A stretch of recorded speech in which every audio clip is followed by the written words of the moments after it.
Atos 20. Cessado o tumulto, Paulo mandou chamar os discípulos e, depois de encorajá-los, despediu-se e partiu para a Macedônia. Viajou por aquela região, encorajando os irmãos com muitas palavras, e por fim chegou à Grécia, onde ficou 3 meses.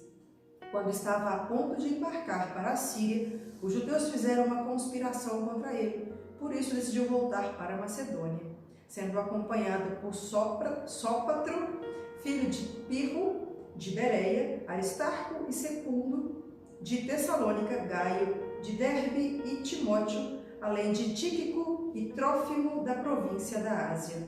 Esses homens foram adiante e nos esperaram em Troade. Navegamos de Filipos após a festa dos pães sem fermento, e 5 dias depois nos reunimos com os outros em Troade, onde ficamos 7 dias. No primeiro dia da semana, reunimos-nos para partir o pão, e Paulo falou ao povo. Pretendendo partir no dia seguinte, continuou falando até a meia-noite. Havia muitas candeias no piso superior onde estavam reunidos. Um jovem chamado Eutico, que estava sentado numa janela, adormeceu profundamente durante o longo discurso de Paulo. Vencido pelo sono, caiu do 3º andar. Quando o levantaram, estava morto. Paulo desceu, inclinou-se sobre o rapaz e o abraçou, dizendo: "Não fiquem alarmados, ele está vivo." Então, subiu novamente, partiu o pão e comeu. Depois continuou a falar até o amanhecer e foi embora. Levaram vivo o jovem, o que muito os consolou. Paulo fica por longo tempo falando e ensinando, compartilhando da palavra. Esse rapaz Eutico cai da janela do 3º andar, morre, ele vai lá, ressuscita o rapaz e continua pregando. Quantos de nós em situação assim, primeiro não falariam muito porque acha que ele está incomodando o povo. Nem o povo queria ter paciência de ouvir longas horas, porque tem outras coisas para poder fazer. E ainda mais ter fé de descer e ressuscitar a pessoa e ainda continuar pregando a palavra porque era importante. Entendendo que ele estava de passagem nos lugares, ficava alguns dias, alguns meses, tinha que pregar toda a palavra, todo o evangelho de entendimento para que o povo pudesse entender e seguir Cristo. E daí então seguir para outro lugar. Sabe lá quando é que eles teriam de novo a oportunidade de ouvir o Evangelho? E é por isso então essa intensidade de tempo de palavra de pregação. Versículo 13. Quanto a nós, fomos até o navio e embarcamos para Assós, onde iríamos receber Paulo a bordo. Assim ele tinha determinado, tendo preferido ir a pé. Quando nos encontrou em Assós, nós o recebemos a bordo e prosseguimos até Mitilene. No dia seguinte navegamos ali e chegamos de frente a Quio.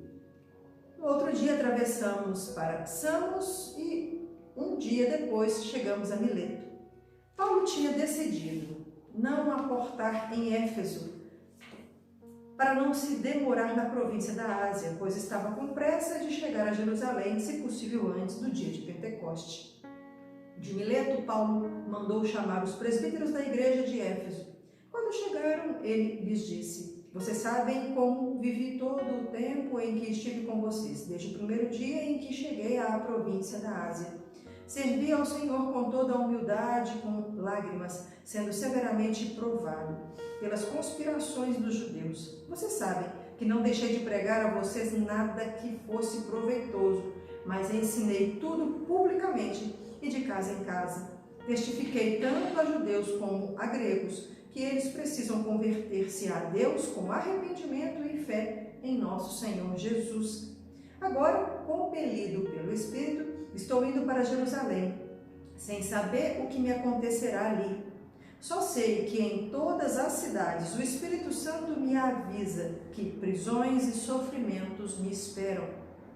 Todavia, não me importo. Nem considero a minha vida de valor algum para mim mesmo, se tão somente puder terminar a corrida e completar o ministério que o Senhor Jesus me confiou, de testemunhar o Evangelho da graça de Deus."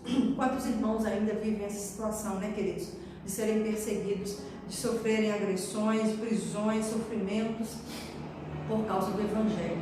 Nós no Brasil temos o privilégio de termos a liberdade de expressão, se bem que há uma iminência vindo aí, né, diante do que nós entendemos que é o princípio das dores, que é o início do final dos tempos, em que o Evangelho será cerceado e que nós não poderemos falar tão livremente. Isso é bíblico, isso não é porque a gente ministra, não, é porque realmente está determinado que assim aconteça, para que haja a manifestação e o meio de campo para que o anticristo possa operar.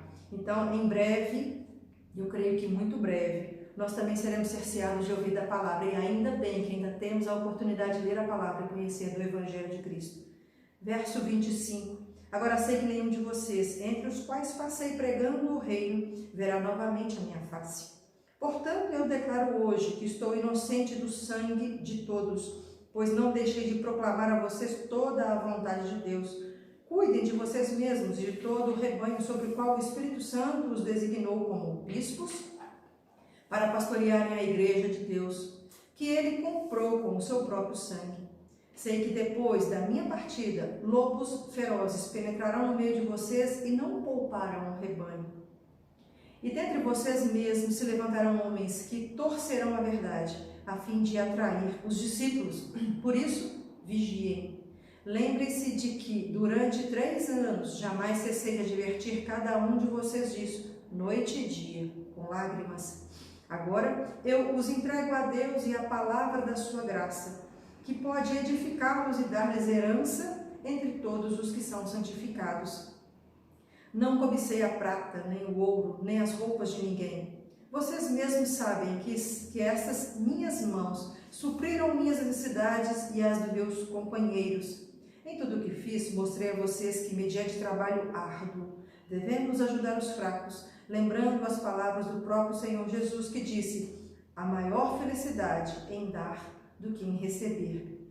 Tendo dito isso, ajoelhou-se com todos eles e orou. Todos choraram muito e, abraçando-o, o beijavam. O que mais os entristeceu foi a declaração de que nunca mais veriam a sua face. Então o acompanharam até o navio. É despedir de um amigo, de um irmão em Cristo, que diz assim: olha, eu vou sair para poder pregar o Evangelho, o Espírito Santo me falou que coisas iriam acontecer comigo aí adiante, e eu não mais voltarei aqui para vê-los, né? E dá um abraço mesmo, crendo que se encontrarão depois só no céu. É uma tristeza, mas ao mesmo tempo uma alegria de saber que estávamos cumprindo o chamado de pregar a palavra dele. Deus abençoe você, obrigado por acompanhar mais um dia de leitura bíblica, e aguardo você aqui amanhã para continuarmos o livro de Atos.